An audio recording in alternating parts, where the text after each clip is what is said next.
دونك هنا مازلنا قدام المندوبية العامة الجماهيرية الليبية في تونس. معايا سي رياض فرجاني أستاذ في معهد الصحافة وعلوم الإخبار.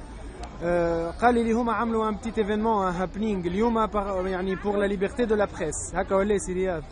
تنجم تعطينا بلوس دانفورماسيون بالعربي ولا بالسوري؟ باللي تحب انت. هو معناتها في الاصل كان ثم نداء من اجل اعلام حر يحكي على معناتها على الصحافه المكتوبه، لكن خاصه على الصحافه السمعيه والمرئيه وخاصه التلفزيون. النداء هذا صح وفيه العديد من المثقفين والصحفيين والفنانين. فاليوم عملنا وقفه احتجاجيه فنيه امام جريده لابريس لعده اسباب. علاش لابريس؟ لانه لابريس اقدم صحيفه في تونس مازالت تصدر، ولانه اسمها لابريس، ولانه كذلك وخاصه جريده لابريس الاسبوع الفارط رفضت باش تخرج البيان هذايا النداء من اجل تحرير الصحافه. قالوا لنا ما همش متفقين ان نسميه الاشخاص. النداء هذايا فيه تحليل، جزء فيه تحليل للوضع القائم.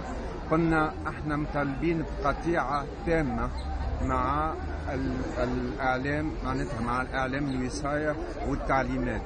فعطينا امثله، مثلا قلنا اللي مدير التلفزه السابق هو كان موظف في وزاره الداخليه، وهذا شيء معناتها ماهوش معقول.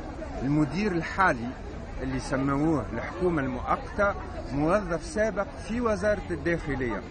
فالهدره مازالت متواصله.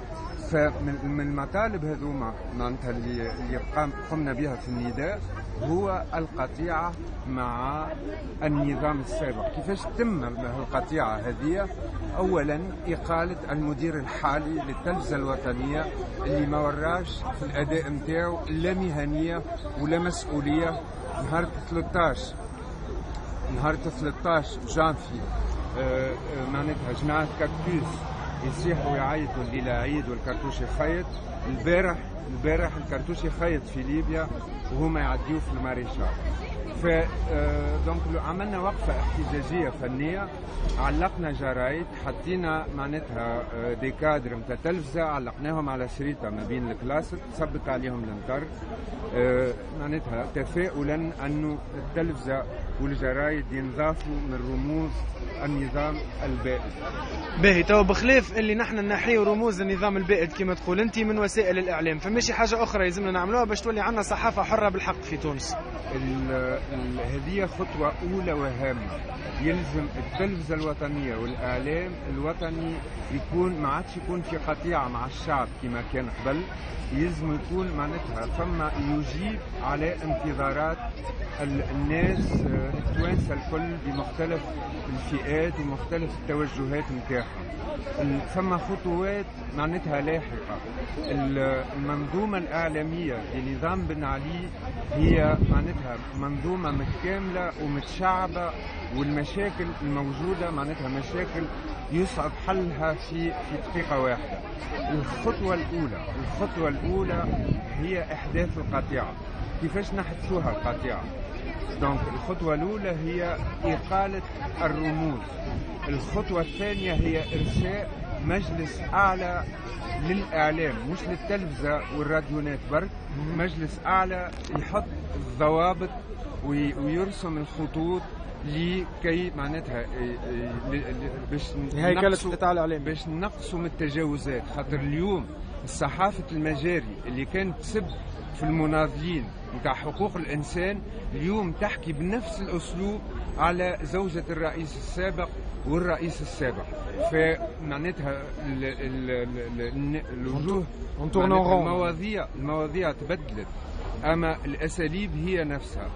اليوم التوانسه عندهم العديد من التساؤلات العاجله، الاعلام ماهوش قاعد يجاوب عليها.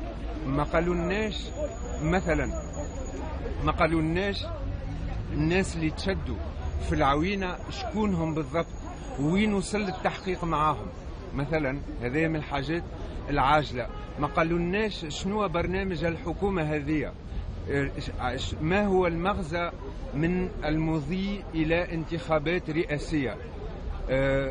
مثلا اعتصام القصبة مازال يقلق قبل كان وقع عليه تعتيم كبير برشا. الايامات هذه مازالوا المعتصمين القصبة نحكيو عليهم بطريقة أحادية. أكثر من هكاك التلفزة الوطنية متواطئة ضد الثورة التونسية بمعناتها التكثيف الحديث حول الفوضى. لنهار السبت ولنهار الأحد وهما يحكيوا على الفوضى، يظهر لي الفوضى هي في وسط أسر التحرير التلفزة الوطنية. داكوردو. سؤال أخير، أنت قلتي لازمنا نعملوا مجلس أعلى معناه اون فادير يراقب القطاع الإعلامي، لكن رينا أنه المكتب التنفيذي لنقابة الصحفيين وفما برشا صحفيين موافقين معاهم في هذا، اللي يراو أنها سوسخا اون اوتوريتي دو سونسور معناها أكاهو. ما يلزمهاش تكون إدارة رقابة. باش ما يلزمهاش تكون إدارة رقابة، أول حاجة المجلس الأعلى هذا لازم يكون الناس اللي فيه ناس مستقلين، ناس ما تعاملوش مع النظام السابق. هام ياسر الناس يكونوا معناتها مستقلين وعندهم الكفاءة المهنية، مطلعين على الميدان يعرفوه. الصحفيين عندهم الحق معناتها التوجس نتاعهم والتخوف نتاعهم تخوف مشروع، لكن أخلاقيات الصحافة في بلدان العالم الكل ما هياش معناتها ما يلزمهاش تكون. هام ياسر أن الصحفيين يحطوا الضوابط، والصحفيين التونسيين عندهم ميثاق شرف يلزم يفعلوه، لكن هي مهمة مراقبة الأخلاقيات المهنة مهمة المجتمع كذلك. يلزم ثم معناتها مبادرات نابعة من المجتمع. المجتمع بنفسه يلزم يكون ممثل في هالمجلس هذايا، سواء عن طريق هيئات أو عن طريق معناتها أشخاص معروفين بالنزاهة نتاعهم. فالمجلس يكون مستقل عن الحكومة، ما هوش باش يقول للصحفيين، ما هوش باش يتحول إلى معناتها جهاز للرقابة. المجلس هذايا معناتها باش يحط الضوابط. ما هي الضوابط المهنية؟ كيف يمكن أن لا نتعدى على حرمة الأشخاص وما إلى ذلك من المسائل المتعلقة معناتها بالأخلاقيات. داكوردو سي رياض. ميرسي عايشة. شكرا. سلام.